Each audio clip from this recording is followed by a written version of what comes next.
Magandang araw. So, sa video na to, explain natin ang insertion sort. So, dito, sa mga element na yan, ang gagawin namin is based on size.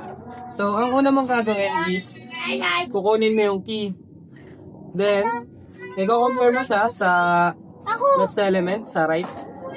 So, dito, dahil mas malaki itong key na to, dito, papalitin mo sila ng position. So, pag mas malaki ulit, gagawin mo lang rin yung step hanggang makarating siya sa tamang position. Yan. Basta yung kamay mo. Uy! Wala! Yan. So, pagtapos na makarating sa tamang position, uulitin mo lang. So, dito, dahil ito na yung mas malaki, di mo na siya gagalawin. Lilipat ka na dun sa sa susunod dito.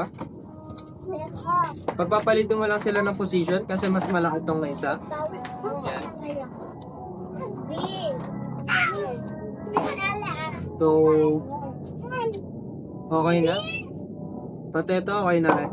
So, ito na nga yung key na to, hindi na to pwede itong gamitin. Tapos pati din yung next.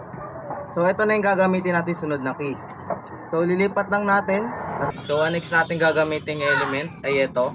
Kasi hindi natin pwede ito gamitin. Pati itong next na to kasi mas malaki siya dito. So, ngayon, pagpapalit naman natin dito kasi mas malaki to.